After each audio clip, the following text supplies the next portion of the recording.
मुद्दतों बैठे रहे हम तेरे एहसास के साथ, दूर के दूर रहे और पास के पास। जी हाँ, जिसे आप अपनी नज़रिए से दूर समझेंगे ना, दूर देखेंगे वो आपको दूर ही दिखाई देगा और जिसे आप पास-पास देखेंगे वो आपको पास नज़र आएगा। इसी तरह से ये प्रकृति, ये नेचर, मेरा गार्डन, मेरे पेड़-पौधे सब मुझे नज़दीक-नज़दीक दिखाई देते हैं क्योंकि इनसे हर रोज़ मैं आती हूँ, मिलती हूँ, बतियाती हूँ और इनकी सेवा करती हूँ, इनसे अपना प्यार जताती हूँ। आज एक और नए प्लांट के साथ प्यार जताने के लिए आई हूँ और वो प्यार आप सबके लिए भी लेकर के आई हूँ। मैं सरिता दिल्ली से। नमस्कार, आप सबका बहुत-बहुत स्वागत है मेरी छोटी-सी प्यारी-सी बगिया में। आज मैं एक ऐसे पौधे के बारे में बात करूँगी जिसके बारे में आप सब जानते हैं, अपने-अपने घरों में लगाया होगा आपने। पर हो सकता है कि उसकी कितनी वैरायटी है, क्या है, ये नहीं जानते हैं और उसे लगाना कितना आसान है, शायद ये भी नहीं जानते हैं। और जो नए गार्डनर हैं, वो तो बिल्कुल ही नहीं जानते हैं क्योंकि जब भी मैं नर्सरी जाती हूँ, तो मैं देखती हूँ, जो शुरू-शुरू में मुझे पौधे लगते थे कि ओह! ये पौधा मेरे गार्डन में भी होता तो कितना अच्छा होता और मैं उसे खरीद कर लेकर आती थी और लगाती थी और शायद शुरू-शुरू में लगता भी नहीं था, खराब हो जाता था। वैसे ही अभी न्यू गार्डनर्स को मैं जब देखती हूँ नर्सरी में, तो मेरा दिल करता है कि उन्हें बताऊँ। तो वहाँ तो नहीं बता सकती हूँ क्योंकि उस नर्सरी वाले भाई की बिक्री हो रही होती है, पर यहाँ से इस अपने चैनल के ज़रिए मैं आप सबको बताना चाहती हूँ। पैडिलैंथस, जिसे हम डेविल्स बैकबोन भी कहते हैं, इसकी बहुत सारी वैरायटी होती है। कॉमनली 3 वैरायटी आज के समय में है। सबसे पहले एक वैरायटी हुआ करती थी ग्रीन लीफ वाली, उसके बाद एक वेरीगेटेड वैरायटी आई जिसके कि सर्दियों के टाइम में उसके लीफ जो हैं पिंक-पिंक हो जाते हैं और अब तीसरी एक और वैरायटी आई है जिसे हैंगिंग प्लांटर में हम लगा सकते हैं, वो पैडिलैंथस पिंक। ठीक है?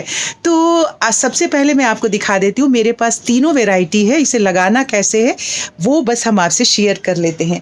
ये देखिए, ये पिंक वाली वैरायटी है, आप ये देख रहे हैं, इसे मैंने कटिंग से ही लगाया था, ये देखिए। मैंने 3 गमलों में लगाया था, बस छोटी-छोटी 2.5-2.5 3-3 इंच की 5-6 कटिंग लाई थी और 2-2 एक-एक गमले में मैंने लगाया था और 2 गमले ये भरे हुए अभी हैं, सर्दियों में इसके पत्ते जो है इतने खूबसूरत पिंक से हो जाते हैं। अब इसी में ये देख रहे हैं आप और उससे मैंने कितना मल्टीप्लाई किया। दूसरी एक जो ग्रीन वाली वैरायटी है वो भी मैं आपको दिखाती हूँ। तीसरी ये वैरायटी है, ये सबसे पहले मेरे घर में ये प्लांट हुआ करता था। इसमें भी ग्रीन लीफ वाले में भी ना बहुत अलग-अलग तरीके के पत्ते के डिज़ाइन आते हैं। एक तो बिल्कुल स्ट्रेट होता है और उसके पत्तियों का जो डिज़ाइन होता है अलग होता है। ये देखिए नई-नई इसमें टहनियाँ निकल रही हैं। लगाया था। फिलहाल मेरे 2 गमलों में है जो एक मैं आपको दिखा रही हूँ। तो 2 वैरायटी आपने देख ली। तीसरी ये वैरायटी है पैडिलैंथस कर्ली पिंक, आप ये देख रहे हैं और इसे हैंगिंग प्लांटर में लगाया जाता है। बहुत सारे लोगों को जब नर्सरी से मैंने लिया था, ये मैंने मुझे कहीं से कटिंग इसकी मिल नहीं रही थी, तो तकरीबन पिछले साल की बात है, 15-16 महीने हो गए मैं इसकी लेके आई थी और इससे मैंने कटिंग कर करके अलग अलग बहुत सारे प्लांटर में लगाया है और अभी इसी के बारे में बात करेंगे और सिर्फ इसी के बारे में नहीं बात करेंगे। जब इस प्लांट को लगाने की बात हम करेंगे तो जितनी भी वैरायटी हो पैडिलैंथस की यानी डेविल्स बैकबोन की, सब एक ही तरीके से लगता है, उसे एक ही तरह की खुराक की ज़रूरत होगी। तो चलिए हम सबसे पहले इसके लिए मिट्टी तैयार करते हैं। इसके लिए बिल्कुल नॉर्मल मिट्टी तैयार करना है, जो मैं हैंगिंग प्लांटर में मिट्टी तैयार करती हूँ। आप चाहे तो इसमें वर्मी कंपोस्ट, गार्डन की मिट्टी और थोड़ी सी आप इसमें रेत मिला लीजिए और फंजीसाइड वगैरह जो मिलाते हैं वो मिला करके तैयार कर लीजिए। मैंने इसमें थोड़ा कोकोपीट भी मिलाया हुआ है जो आपको दिख रहा होगा और ये कोकोपीट मिला के ही मैं हैंगिंग तैयार करती हूँ और ये वाला जो प्लांट मैंने लगाया है इसी तरीके से इसकी मिट्टी तैयार की हुई है। तो बस आप इस तरह से सारी चीज़ें मिलाइए, मिला करके मिट्टी तैयार कर लीजिए। पूरे गमले में हैंगिंग लगाने के लिए आप इसे पूरा ऐसे भर के रख सकते हैं प्लांटर को। अब मिट्टी आपने पूरी तैयार कर ली, हल्का से इसे दबा करके रख लीजिए। मैंने इसमें आधी मिट्टी डाली है और आधा में जो गार्डन की परसों वाले वीडियो में आपने देखा, वो जो गार्डन की सफाई की थी वो पत्तियां थी वो भी डाल दी है और ये पर्सलेन का जो पौधा है वो भी डाल दिया है। तो ये बहुत ही हल्का सा हमारा ये प्लांटर तैयार हो गया है। थोड़े दिनों के बाद धीरे धीरे वो नीचे खाद बनता जाएगा और ये मिट्टी आगे चली जाएगी। तो ये हो गया मुझे ये मिट्टी तैयार करना। अब इसे लगाना कैसे है?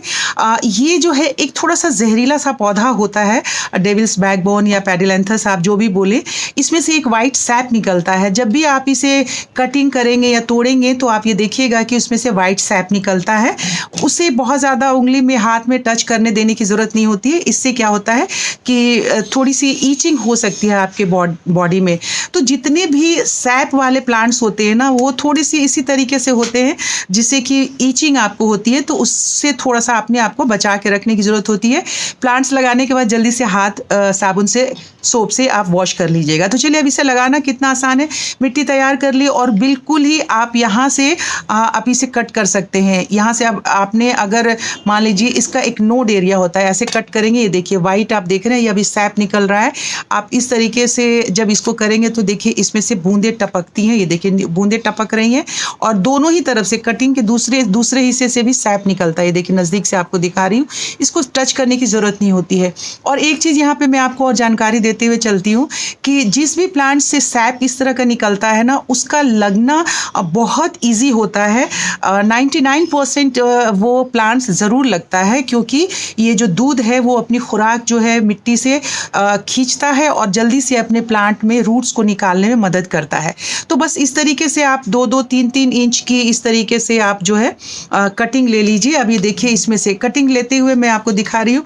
हालांकि इस वाले प्लांटर को जो मुझे नीचे दिखा है वही मैं उठा कर ले आई हूँ। इसमें से एक तो ये प्लांटर कट किया और दूसरी कटिंग और ले लीजिए इसमें से। इस तरह से ये 2 कटिंग हमने ले ली और आप मल्टीपल चाहे तो लगा सकते हैं। एक्चुअली मैं ये वाला गमला इसलिए लाई क्योंकि इसमें मैंने पेडिलेंथस भी ये भी लगाया था, कर्ली पिंक भी, और इसी में मैंने ये भी लगा दिया था, पर्पल हार्ट भी लगाया हुआ है। तो अब इस तरह से हमने कटिंग ले ली और कटिंग ले करके आप थोड़ी सी स्ट्रॉन्ग वाली भी कटिंग ले सकते हैं। ये देखिए मैं आपको 3 कटिंग दिखा रही हूँ, 3-4 कटिंग। अब ये कटिंग ले ली है, नीचे की जो पत्ती है आप इसे निकाल दीजिए। और पत्ती मैं फेंकती नहीं हूँ, आप इसी तरह से मिट्टी को ऐसे करके और नीचे ही इसकी पत्ती डाल देंगे तो थोड़े दिनों में ये खाद में ही ऐसे बदल जाता है। तो मैं अक्सर यही लगाती हूँ। ये देखिए इसमें से सैप निकल रहा है। अब इसे लगाना बहुत आसान है। मिट्टी में एक जगह साइड में आप इसे लगाइए। इसके साथ आप दूसरे प्लांट भी लगा सकते हैं। बस यहाँ पे आपने फिंगर से होल कर दिया और इसे नीचे दबा दीजिए करीब 1 इंच। 2-3 जो नोड एरिया इसका होता है, ये नोड एरिया आपको दिख रहा होगा। ये देखिए इसके जो नोड एरिया है जहाँ जहाँ से पत्तियाँ निकलेंगी, इसे ही हम नोड एरिया कहते हैं। बस इसे आप दबाते चले जाइए। एक मैंने लगा दिया, फिर दूसरा आप यहाँ से होल करिए और फिर इसको नीचे डाल के इंसर्ट करके और उसी हिसाब से लगाइए कि ये किनारे किनारे रहे। और अगर इसकी जब ये लटके, बेल लटके तो देखने में भी सुंदर लगे। मैंने 5 कटिंग ली है अभी। ये देखिए 2 हो गया, 3 ऐसे लगा दिया मैंने। और पत्ती नीचे से ज़रूर निकाल दीजिएगा, क्योंकि पत्ती निकालेंगे आप तभी उसमें से जो सैप निकलता है वो सैप निकलता रहेगा और वो रूट्स निकालने में मदद करेगा आपके प्लांट को। ये देखिए 2 यहाँ लगा दिया और तीसरा मैं दिखाती हूँ। ऐसे ही एक दिन कटिंग लेकर के मैं बैठी हुई थी तो मैंने इसको लगा दिया था। कटिंग एक टूट गई थी तो ये देख रहे हैं इसमें से रूट भी निकल आया है। तो आप इसी तरीके से लगा दीजिए रूट। मैंने आपको दिखाने के लिए ही ये किया कि आप देख ले कि इसमें से आपको रूट दिख रहा है। ये दिख रहा है, ये देखिए ये रूट निकल गया है। तो हमारी 5 कटिंग मैंने इसमें लगा दी। पानी का जहाँ तक सवाल है, आप इसे लगा करके आप दबा दीजिए। इसके साथ आप चाहें तो दूसरे प्लांट्स भी लगा सकते हैं। फिलहाल साइड में मैंने यही लगाया है। और जब ये वाला लगाया था तो इसमें मैंने और भी दूसरे प्लांट भी लगा दिए थे। तो इस तरह से बहुत ही आसान है लगाना। इसे बहुत ज़्यादा धूप में मत रखिए, सर्दियों का ये पौधा है। बस इसे लगा करके हल्का सा पानी डाल दीजिए। चूँकि मेरी मिट्टी गीली है इसलिए मैं अभी इसमें पानी नहीं डाल रही हूँ। और इसे कहीं भी डायरेक्ट धूप में मत रखिएगा, छाए वाली जगह पे अभी जहाँ हल्की सी ब्राइट लाइट आए वहाँ पे रख दीजिए। मिट्टी सूख जाए बिल्कुल तो पानी डालिए और इस तरीके से आपका प्लांट जो है बिल्कुल देखिए इस तरह से तैयार हो जाएगा। देख रहे हैं बहुत इजी है लगाना। और इसी तरीके से देखिए मैंने बहुत सारे प्लांट्स को मल्टीप्लाई किया था तो ये भी मैं आपको दिखाती हूँ। ये देख लीजिए, ये भी इतने अच्छे से ये चल रहा है और इसे चूँकि ये सामने-सामने था इसलिए मैं उठा के इसको ले आई हूँ ताकि आपको दिखाने में मुझे आसानी हो। और इसमें आप मल्टीपल भी लगा सकते हैं प्लांट। ये देखिए, ये देख रहे हैं? कितना खूबसूरत सा ये लग रहा है, देखिए, अच्छा लगता है। तो इस तरीके से डेविल्स बैकबोन या पेडिलैंथस जिसे आप कहते हैं, इसे अपने गार्डन में मल्टीप्लाई करके लगा सकते हैं और अपने गार्डन की और हैंगिंग प्लांटर की खूबसूरती बढ़ा सकते हैं। तो साथियों, मैं उम्मीद करती हूँ कि जो ये पेडिलैंथस के प्लांट को लगाने का तरीका मैंने आपको बताया, आपको पसंद आया है। अगर आया है तो लाइक कर दीजिए, इस चैनल सब्सक्राइब नहीं किया है तो सब्सक्राइब कर लीजिए, शेयर कीजिए। जल्दी मिलते हैं आपसे किसी और नए प्लांट की जानकारी लेकर के। अगर आपको किसी खास प्लांट की जानकारी की ज़रूरत है तो मुझे ज़रूर लिखिएगा। मैं कोशिश करूँगी कि वही प्लांट आप सबके लिए लेकर के आऊँ। अपनी सेहत का बहुत सारा ख़्याल करिए। Happy gardening. Bye bye.